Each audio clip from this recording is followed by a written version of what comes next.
instead of actually having a stand, right? He lent us the tank because we hadn't really got any money. I thought, actually, what do we do with the tank? So he lent us that. Okay. So we got it there and back. Was this a tank that everyone knows about? It is, yeah. The same one? It's the same one. So which we then didn't use for a few years, and we bought it back again now. But we sprayed it orange because it looks less aggressive. Yeah. People moan about a green tank driving around, but an orange one's fine. I think one of the first body powers I went to, they were doing like pull-up challenges off the tank. Am I right? That's right. Yeah, that's right. And Yeah, until someone broke the barrel. Yeah, there's loads of people just like standing around and people just like pumping out hundreds of. How does someone break the barrel? Is it made of metal? I was joking. Oh, I was going to say. Of course, I didn't break the barrel. Oh, it was one That's what I was every getting minute. to. It was Yeah. me. Well, was Lewis turned up and he couldn't do a single chin up, and we felt sorry for him. We thought, well, we'll stop the chin up challenge because it was obviously too big a barrier to entry. Do a single chin. How good was that tank as a marketing thing for the brand? And it was fantastic because this was pre-Instagram, I think. Was Yeah. Instagram 2012? Yeah. Instagram 2009, but it was like nothing. Yeah. So pre-Instagram, I guess we were probably 3 or 4 years into Facebook. So I was on Facebook, but it wasn't wasn't a social tool, was it? It was just, it's like you got your friends and stuff on there. And I guess, the industry prior to that, I guess, had always been bodybuilding. It wasn't really fitness. I don't know if you remember, but it was all about kind of being big. And actually I did all that years ago, and I thought, actually, more people want to be lean than big. So we sort of went down that mass market fitness route. You did have like influencers and stuff on at the time as well as the tank. I remember. No, we the first year we didn't. The second year, by year 2, we had a team. And again, we just focused on teams that were being lean, like James St. Ledger and Kurt Miller, and guys with six packs, and again, good personalities. Maybe not Kurt. I'm joking. I love Kurt. Good personalities, and I think the type of physique that guys would want, and women would sort of like the boyfriend to have. So, more achievable, less bulky, less bodybuilder-ish, and we were kind of having more fun with it.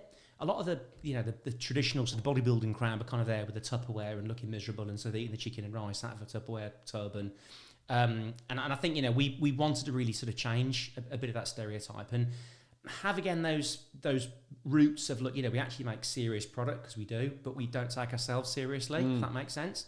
So do you think maybe people like looked at the product and the packaging and didn't take you seriously at first? Oh God, definitely. But actually, when they took it, that's exactly it. Yeah. My favourite review I ever read of thermodetonator to fat burner a few years ago was again someone saying, I really wanted to hate this, but it's brilliant. And again, we haven't changed that formula in 10 years. Did you say that you stopped bringing the tank to body part at a certain point, didn't you? Right? Yeah, we did actually. Yeah, we stopped about 2014. I was going to say, why though? See, for me, I thought that was a mistake. Yeah, no, that's a good point actually. And I think with hindsight, it probably was.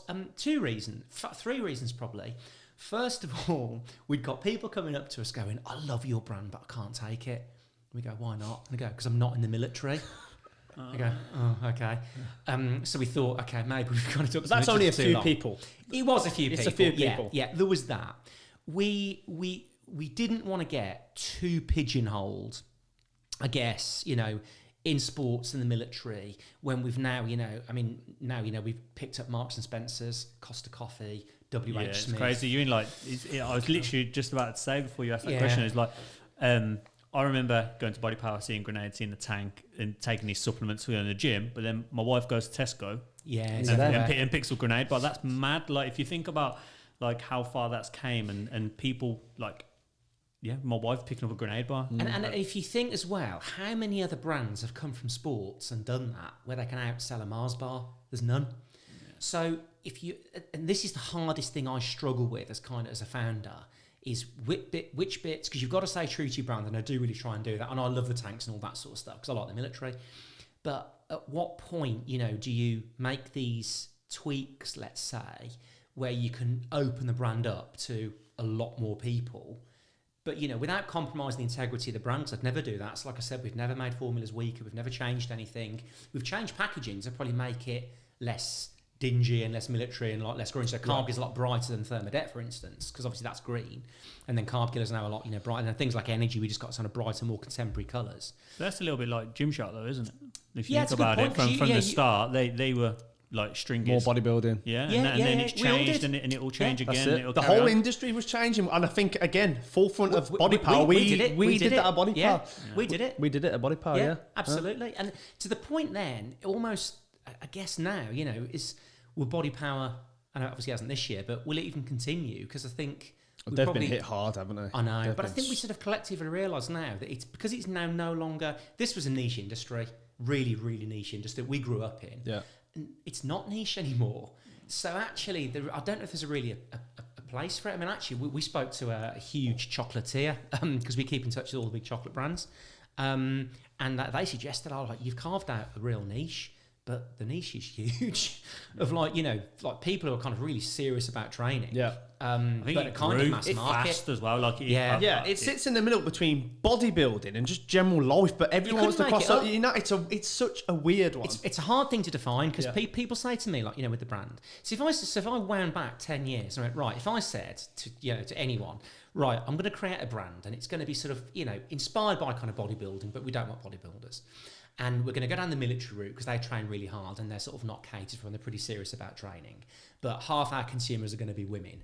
And we're going to make a weight loss product, but we're also going to take on Cadbury's. And we're going to make a protein bar that tastes like a chocolate bar, but there's no sugar in it. But it's going to outsell Mars. And we're going to get a giant grenade hot air balloon. We're going to tank. We're going to paint it orange. And we're going to drive through London. And we're going to get away with it. And if I was an investor and you said that to me, I'd you'd think I was walk out the door. absolutely fucking potty, which people do, to be fair. But aren't they the best brands? But you are potty. I've gone massively eccentric. I'm actually getting worse as well, to be fair. Isn't it funny? I'll tell you what, you're so on the you're more on the spectrum than I am. But the thing is that as you start to become sort of older and sort of not careless, because you do care, but you just start to become a bit more, sort of eccentric with the way you think. It's just interesting to see what you can get away with. Absolutely. And everyone else is so bloody corporate. They're just stuck in it and they can't move past it. It's bizarre how corporate the world is.